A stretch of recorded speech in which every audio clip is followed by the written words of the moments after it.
வணக்கம்.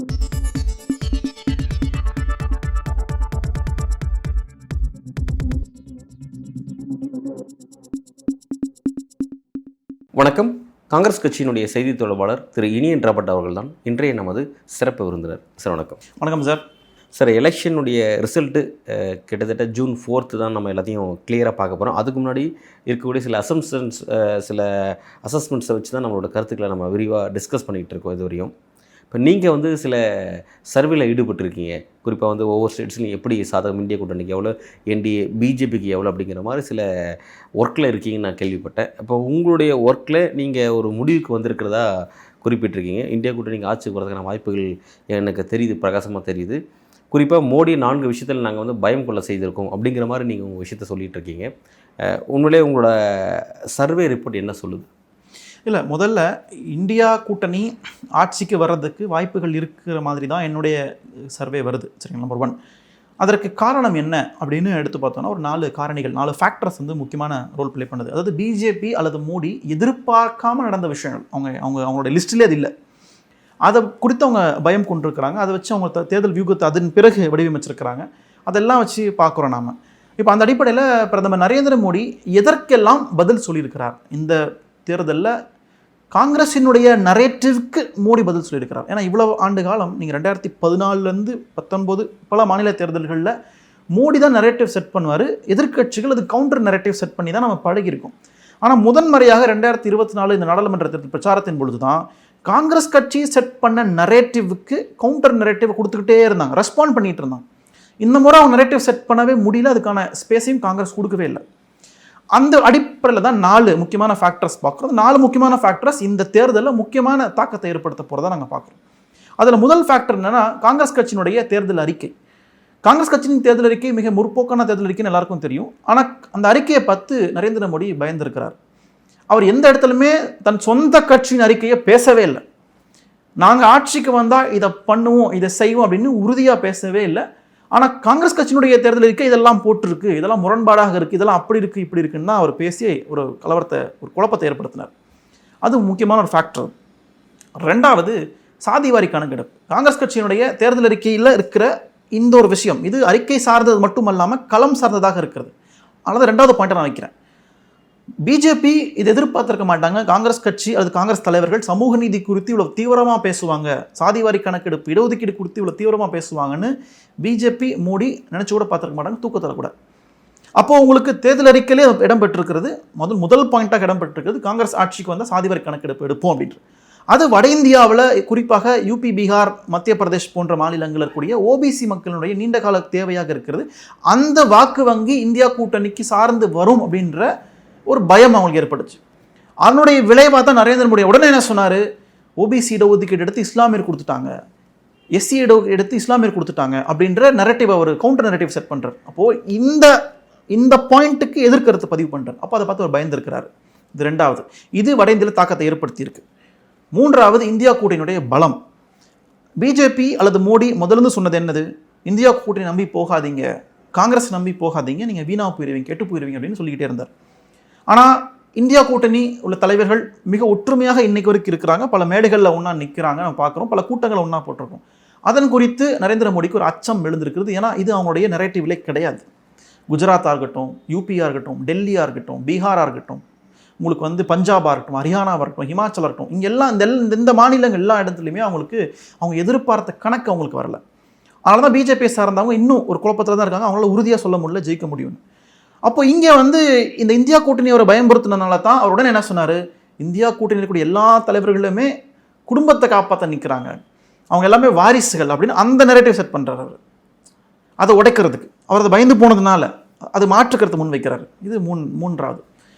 4வது, இந்த ராஜபுத்திரர்களுடைய தீர்மானம். பிஜேபிக்கு ராஜபுத்திர சமூகம் வாக்களிக்காது அப்படிங்கிற ஒரு நிலைப்பாடு.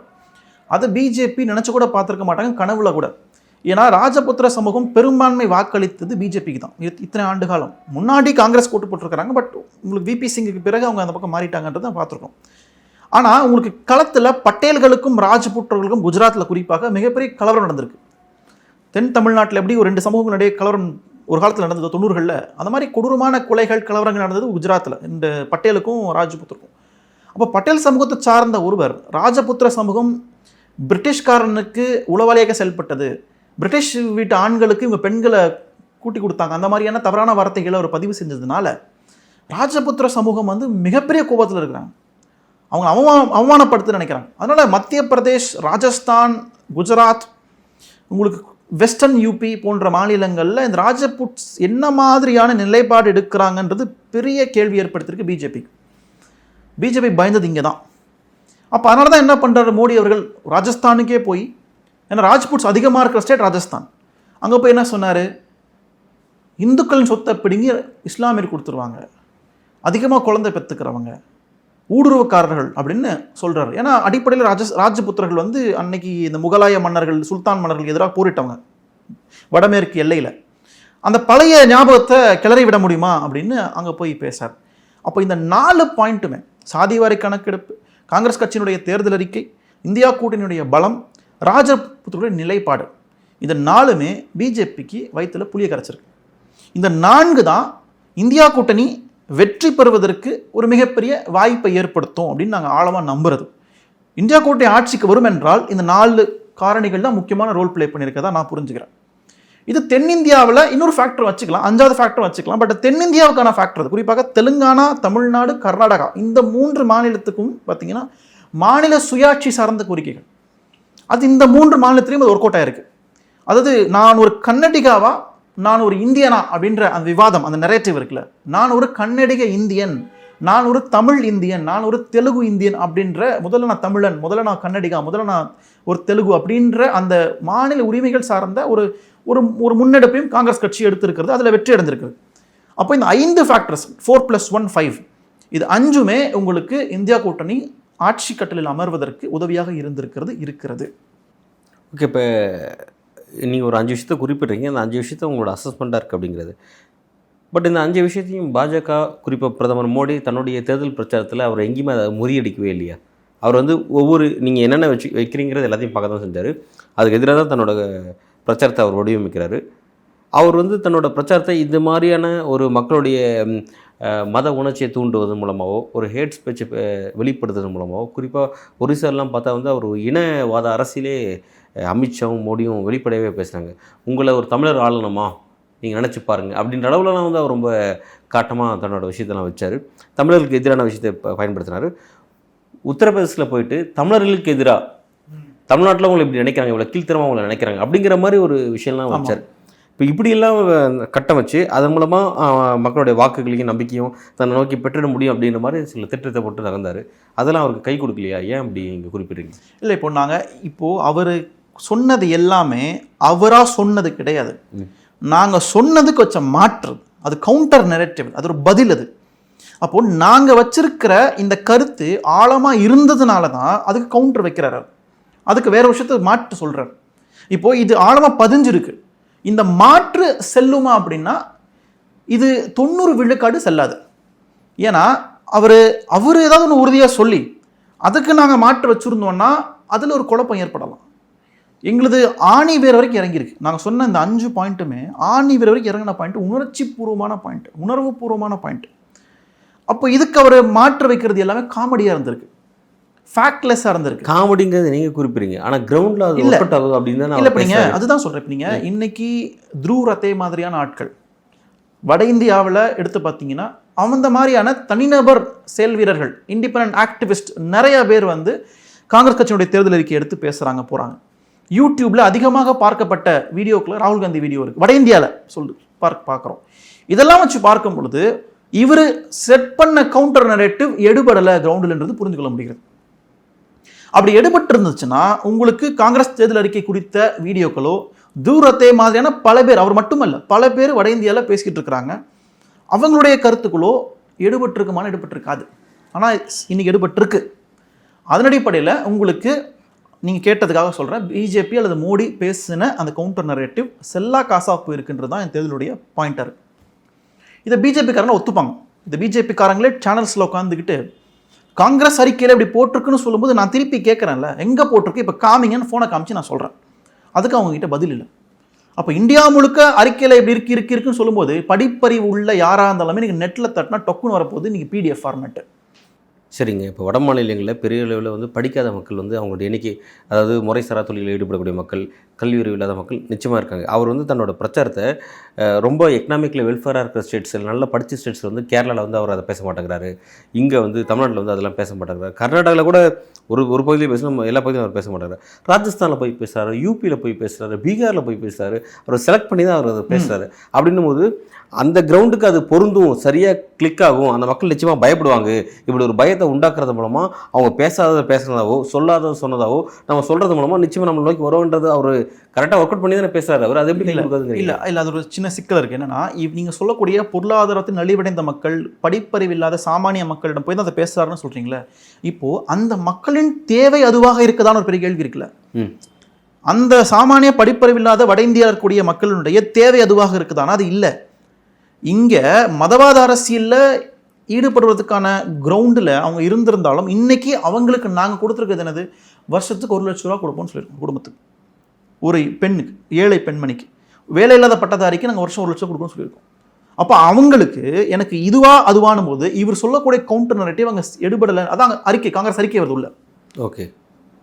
அப்போ அவர் இங்கே இருக்கக்கூடிய சாமானிய ஏழை எளிய படிப்பறிவு இல்லாத மக்களை ஏமாற்ற முடியாத அளவுக்கு அதை கிரவுண்டில் கொண்டு போய் சேர்த்தது நிறைய இண்டிபெண்ட் ஆக்டிவிஸ்ட், துருவத்தை மாதிரியான நிறைய பேர் கொண்டு போய் சேர்த்துருக்குறாங்க. அதனால நீங்கள் டாப் லெவல்லையும் சரி, மீடியம் லெவல்லையும் சரி, கிரவுண்ட் லெவல்லையும் சரி, மோடியினுடைய கவுண்டர் நரேட்டிவ், அவங்க செட் பண்ண ஹிந்துத்துவாவை கேட்குறீங்களா, அதுக்கு ஒரு ஸ்ட்ராங்கான ஓட் பேங்க் இருக்குது. நான் அதை மறுக்கல. காங்கிரஸ் செட் பண்ணியிருக்கின்ற நரேட்டிவ்ஸ் ப்ளஸ் ராஜபுத்திரர்களுடைய தீர்மானம், இதற்கு பிஜேபி எடுத்த மாற்று ஸ்டாண்டு, மாற்று நரேட்டிவ் ஃபெயிலியர் ஆயிருக்கு. அதுதான் நான் சொல்கிறேன். இப்போ உதாரணத்துக்கு சொல்லணும் அப்படின்னா, உங்களுக்கு கர்நாடகாவில் நிறைய பெண்கள் வந்து இன்றைக்கி வந்து செய்தித்தாளில் பார்த்தேன் நான், நிறைய பெண்கள் வந்து தபால் நிலையத்துக்கு போயிட்டு இந்த சேமிப்பு கணக்கு, சேவிங்ஸ் அக்கௌண்ட்டை தொடங்கியிருக்காங்க.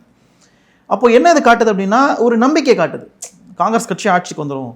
மகாலட்சுமி திட்டம் எப்படி வந்து கர்நாடகாவில் நடைமுறைப்படுத்தப்பட்டிருக்கிறதோ அது இந்தியாவில் நடைமுறைப்படுத்தும் பொழுது உங்களுக்கு 1 லட்ச ரூபா எங்களுக்கு அக்கௌண்ட்டுக்கு வரப்போகுது, மாதம் 8,500 ரூபா வரப்போகுதுன்ற ஒரு நம்பிக்கை வந்துச்சிருக்கு. அதுதான் நான் சொன்னேன், ஏழை எளிய மக்களிடம் பிஜேபி பேசுகின்ற இந்த வெறுப்பு அரசியல் ஈடுபடவில்லை. 10 ஆண்டுகள் அவங்க ஏழ்மையில தள்ளப்பட்டிருக்கிறாங்க அப்படின்றதான் என்னுடைய அந்த 5வது பாயிண்டாக இருந்தது. நீங்கள் காங்கிரஸை நம்புகிறாங்க, எங்களை இந்திய கூட்டணி நம்புகிறாங்க, நீங்கள் குறிப்பிட்ட அந்த உதாரணத்தை வந்து குறிப்பாக நீங்கள் பெங்களூர், கர்நாடகா குறிப்பிடுறீங்க. அப்போ திரும்பவும் தென்னிந்தியா மட்டும் தான் உங்களை நம்புதா? வட இந்தியா பொறுத்த வரைக்கும் வட இந்தியாவில் களம், ஏன்னா வட இந்தியாவில் இந்த மாதிரி நீங்கள் எந்த உதாரணத்தையும் குறிப்பிட முடியல. பெண்கள் வந்து தபால் நிலையத்தில் வந்து தங்களோட வங்கி கணக்கை துவங்குறாங்க அப்படின்னா அதுக்கான விஷயமா நான் அங்கே வட மாநிலங்கள், ஏன்னா வட மாநிலம் தான் பாஜக ரொம்ப ஸ்ட்ராங்காக இருக்குது. தென் மாநிலங்கள் ஆல்ரெடி நீங்கள் தான் ஸ்ட்ராங், அதில் மறுப்பு எதுவும் சொல்கிறதுக்கு முடியாது.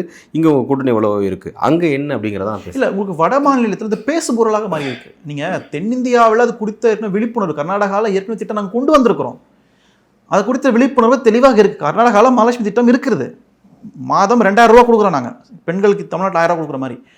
ஆனால் வட இந்தியாவில் அது பேச பொருளாக மாற்றப்பட்டிருக்கிறது, அது விவாதத்துக்கு உட்பட்டிருக்கிறது. அப்போ பல யூடியூப் தொலைக்காட்சிகளில், பல இன்ஸ்டாகிராமில் இளைஞர்கள் என்ன பண்ணுறாங்கன்னா அது குறித்து வீடியோ போட்டுக்கிட்டு இருக்கிறாங்க. அப்போ மூளை முடுக்கெங்கும் கிராமங்களெங்கும் இந்த கருத்து போய் சேர்ந்துருக்குது. அதை நம்பி மக்கள் ஓட்டு போட்டுருக்காங்க, இல்லைன்னா மறுக்க முடியாது. இதற்காக மக்கள் காங்கிரஸ் ஆட்சிக்கு வந்துச்சுன்னா நல்வாழ்வு திட்டங்கள், வெல்ஃபேர் ஸ்கீம்ஸை தெளிவாக அமல்படுத்துவாங்க அப்படின்றத மக்கள் நம்புகிறாங்க. ஸோ வட இந்தியாவில் தாக்கம் இருக்குது, நான் இல்லைன்னு சொல்ல முடியும். காங்கிரஸ் அறிக்கை தாக்கத்தில் இது ஒரு பாயிண்ட். இது ஓகே. இப்போ நீங்கள் வந்து ஒரு 5 விஷயத்தை வடிவமைச்சு, இந்த 5 விஷயத்தின் காரணமாக மோடி நாங்கள் வீழ்த்திட முடியும், அதை நோக்கி நாங்கள் நகர்ந்துட்டோம் அப்படின்றத நீங்கள் குறிப்பிடுறீங்க. மோடியே அவர் எந்த மாதிரியான சக்தி வாய்ந்தவர் அப்படின்னா, சக்தி வாய்ந்தவர் மீன்ஸ் வெற்றிக்காக எவ்வளோ நாளும் செய்யக்கூடியவர் அப்படிங்கிறதெல்லாம் பார்க்குறோம். ரொம்ப வெல் ஆயில்டாக ஒர்க் பண்ணக்கூடிய நபர்களாக இருக்காங்க அவங்க, அந்த டீமே சொல்கிறேன், பாஜகவே சொல்கிறப்ப. அப்படி இருக்கும்போது இந்த மாதிரியான ஒரு 5 காரணத்தால் நம்ம ஆட்சி இழக்க போகிறோம் அப்படின்னா அந்த விஷயத்தை அவர் அனுமதிப்பாரா? நிச்சயமாக ஏதாவது ஒரு விஷயத்தை நோக்கி செயல்பட்டு தன்னோட வெற்றியை, தன்னோட தோல்வியை தடுக்கிறதுக்கான விஷயத்தை அவர் வகுப்பார். அவர் இந்த முறை அந்த மாதிரி என்ன வகுத்திருக்காரு, எப்படி அவ்வளோ எளிமையாக அரியணை உங்களுக்கு கிடைச்சிடும் நீங்கள் நம்புறீங்க? இல்லை, அவர் வந்து இப்போ நான் சொன்ன 5 பாயிண்ட்டுக்குமே மாற்ற வச்சாங்க. அவங்க வந்து ஒரு தேசிய கட்சி, தேசியமும் தெய்வீகமும் ஒன்றுன்னு பேசின கட்சி, ஒடிஷாவில் போயிட்டு பிராந்திய அரசியல் பேசுகிறாங்க, தமிழர்கள் ஆளலாமா அப்படின்னு கேட்குறாங்க. அது அவங்களுடைய கவுண்டர் நரேட்டிவ், அது ஃபெயிலியர் ஆயிருக்காங்க. உங்களுக்கு வட இந்தியாவில் போயிட்டு மதவாதம் குறித்து பேசினதாக இருக்குது, இது மாதிரி முயற்சி பண்ணாங்க. அது மாதிரி ராஜபுத்திர சமூகம் கிட்ட ராஜ்நாத் சிங் மற்றும் யோகி ஆதித்யநாத் மூலமாக பேச்சு தோல்வி முடிஞ்சிருச்சு, அது வெற்றி அடையலை. அதெல்லாம் அவங்க முயற்சி பண்ணாங்க. அவங்க முயற்சி பண்ணாமல் இல்லை, பிரதமர் நரேந்திர மோடி மீண்டும் ஆட்சி கட்டில் அமர்வதற்கு எல்லா விதமான கிரவுண்டில் மூவ்மெண்ட் நடத்தினார். ஆனால் அது எடுபடலைன்றது தான் என்னோட பாயிண்ட். உங்களுக்கு நான் திருப்பியும் சொல்கிறேன், காங்கிரஸ் கட்சியின் தேர்தல் அறிக்கை, சாதிவாரி கணக்கெடுப்பு, உங்களுக்கு வந்து இது ராஜபுத்திரோட தீர்மானம், மாநில சுயாட்சி கொடுத்த கோரிக்கைகள், அண்ட் உங்களுக்கு எதிர்கட்சிகளோட ஒற்றுமை, இது எல்லாமே உங்களுக்கு வந்து அச்சத்தை ஏற்படுத்தியிருக்கு. இது நிஜமாக தாக்கத்தை ஏற்படுத்தி நான் நம்புகிறேன். இப்போ இறுதியாக வந்து தன்னோட அந்த 7ஆம் கட்ட தேர்தலை ஒட்டி அவர் வந்து அந்த தியானத்தை தமிழ்நாட்டில் துவக்குறாருன்னு பார்க்குறோம். அவர் மட்டும் செய்யாமல் உள்துறை அமைச்சர் அமித்ஷாவும் கோயிலாக சுற்றுற திட்டத்தை கையில் எடுக்கிறாரு. 2 பேருமே அப்படியே இந்த பக்கம் வராங்க, ஆன்மீகத்தை நோக்கி நகர்றாங்க. இது என்ன மாதிரி வாய்ப்புகளை இந்த 7ஆம் கட்டத்துக்கு அவங்களுக்கு வழங்கும்? இல்லை, உங்களுக்கு யாரும் ஆன்மீகத்துக்கு எதிராக இல்லை. காங்கிரஸ் கட்சி ஆன்மீகத்துக்கு எதிரான கட்சியும் கிடையாது. தியானம் பண்ணக்கூடாதுன்னு நாங்கள் சொல்லவும் இல்லை. அவர் தியானம் பண்ணுற வீட்டில் கதவு மூடிட்டு பண்ணலாமே. தியானம் தான் அவருக்கு முக்கியம்னா வீட்டில் இருந்து பண்ணலாமே. எதற்காக கன்னியாகுமரிக்கு வராரு, இவ்வளோ பெரிய படை பலத்தோடு வராருன்ற பெரிய கேள்வி இருக்குல்ல. அப்போ அவர் வந்து ஏதோ ட்ரை பண்ணுறாரு. அவர் வந்து இந்த தன்னுடைய ஆன்மீகத்தையும் தன்னுடைய தியானத்தையும் கூட அரசியலாக பார்க்குறாரு. இது அரசியல் நிகழ்வு தான் நான் பார்க்குறேன், இது தியான நிகழ்வுன்னு பார்க்கல. ஏன்னா உண்மையிலேயே பக்தி உள்ளவங்க, உண்மையிலே ஆன்மீக நம்பிக்கை உள்ளவங்க அவங்களுடைய தியானத்தை வெளியே காமிச்சு நினைக்க மாட்டாங்க. அது அமைதியான இடத்துல போயிட்டு யார்கிட்ட தொந்தரவு இல்லாமல் பண்ணணும்னு நினைப்பாங்க. இவ்வளோ பேர் தொந்தரவு கொடுத்து தமிழ்நாடு ஊடகங்கள், இந்திய ஊடகங்கள்லாம் கதறுது, மூடி வராருன்னு. அதனோட தியானம் பண்ணணுமா அப்படின்னா அது மிகப்பெரிய அரசியல் நிகழ்வு தான். அரசியல் அதை முயற்சி பண்ண நினைக்கிறாரு. அதுவும் இன்னொன்று வேடிக்கை என்னென்னா, அவங்களுக்கு எலெக்ஷன் முடியல.